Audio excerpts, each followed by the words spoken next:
दोस्तों खेसारी लाल यादव पवन सिंह के जन्मदिन के पार्टी में क्या चले गए। कुछ लोग ये कहने लगे कि खेसारी लाल यादव डर गए, खेसारी लाल यादव झुक गए, खेसारी लाल यादव पवन सिंह के शरण में आ गए। क्या बात कर रहे हैं? दोस्तों आप लोग समझने का कोशिश करिए, खेसारी लाल यादव भोजपुरी इंडस्ट्री के एक बड़े सुपरस्टार हैं और भोजपुरी इंडस्ट्री के सबसे बड़ा सुपरस्टार, भोजपुरी के बादशाह जिसको कहा जाता है, इसका नाम है पावर स्टार पवन सिंह। अब देखो 5 जनवरी को पावर स्टार पवन सिंह का जन्मदिन होता है और पवन सिंह का जन्मदिन हमेशा एक बड़े लेवल पे मनाया जाता है। सही बात है। और पवन सिंह के हर जन्मदिन पे एक गाना आता था जो बहुत बड़े लेवल का होता था, मतलब जैसे नॉर्मल गाना होता है उससे कई गुना महंगे गाना होता था पवन सिंह के जन्मदिन पे, और हर गाना हिट है। सही बात है। लेकिन दोस्तों 2024 में पवन सिंह का जन्मदिन सबसे बड़े लेवल पे मनाया गया। अब जो लोग कह रहे हैं कि खेसारी लाल यादव झुक गए, डर गए हैं, पवन सिंह के शरण में आ गए हैं, तो देखो दोस्तों ऐसा कुछ नहीं है, क्योंकि खेसारी लाल यादव बिन बुलाए पवन सिंह के बर्थडे पार्टी में गए नहीं होंगे। और यहाँ पे देखा जाए तो खेसारी लाल यादव नहीं झुके होंगे,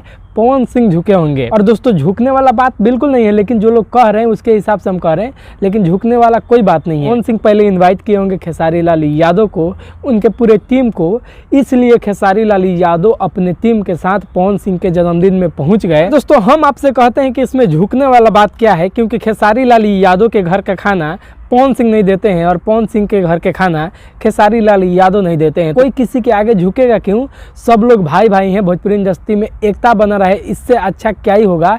मतलब वो नज़ारा देखकर बर्थडे पार्टी में खेसारी लाल यादव पहुंचे, वो वीडियो देखकर, क्लिप देखकर बहुत ही दिल को सुकून मिल रहा है, क्योंकि ऐसा होना चाहिए दोस्तों। भोजपुरी इंडस्ट्री में सब लोग मिलकर काम करेंगे तो भोजपुरी इंडस्ट्री आगे बढ़ेगा। सही बात है। देखो अगर खेसारी लाल यादव को पवन सिंह अपने जन्मदिन के पार्टी में नहीं बुलाए होते तब हम पवन सिंह को गलत मानते, पवन सिंह को गलत मानते, खेसारी को नहीं, पवन सिंह को गलत मानते। इसलिए क्योंकि पवन सिंह इतने बड़े गाना का लॉन्चिंग किए, सनी लियोन के साथ केक काटे, मतलब बर्थडे पार्टी में बॉलीवुड इंडस्ट्री के लोगों को इनवाइट कर पवन सिंह अपने बर्थडे पार्टी में बुलाए थे, और अपने ही भोजपुरी इंडस्ट्री के खेसारी लाल यादव को अगर नहीं बुलाते तब हम पवन सिंह को ही गलत मानते।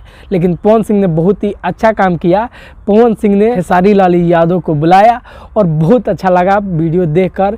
पवन सिंह के साथ में खेसारी लाल यादव, पवन सिंह खेसारी लाल यादव को गले भी लगाए, केक भी खिलाए, तो बहुत अच्छा लगा।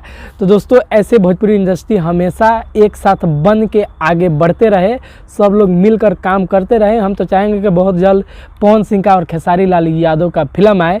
दोस्तों अब पता नहीं ये सौभाग्य कब देखने को मिलेगा, बहुत दिन हो गया पवन सिंह और खेसारी लाल यादव को एक स्क्रीन पे देखे हुए। तो दोस्तों आप लोग इसके बारे में क्या सोचते हैं? देखो खेसारी लाल यादव झुके डरे नहीं हैं, क्योंकि पवन सिंह उनके घर के खर्ची नहीं चलाते हैं। तो दोस्तों कोई यहाँ पे झुकने वाला बात है ही नहीं, क्योंकि पवन सिंह अपना बर्थडे पार्टी सेलिब्रेट कर रहे थे और पवन सिंह अपने छोटे भाई को बुला लिए थे। इसमें झुकना और लड़वा लहसुन के क्या बात है। दोस्तों पवन सिंह बहुत अच्छा काम किया। बाकी दोस्तों आप लोग इसके बारे में क्या सोचते हैं? इन चमन चुतियों के बारे में तो मतलब छोड़ ही दो, जो लोग कह रहे हैं कि खेसारी लाल झुक गए हैं, बहनचोद तुम लोग चुतिया ही हो। दोस्तों इस वीडियो के बारे में आपका क्या राय है कमेंट करके हमें जरूर बताइएगा। बाकी चैनल पर नए हैं तो चैनल को सब्सक्राइब करके वीडियो को लाइक कर दीजिएगा। अगर फेसबुक पेज पर देख रहे हैं तो पेज को फॉलो कर लीजिएगा। तो चलिए मिलते हैं अगले वीडियो में, तब तक के लिए बाय बाय।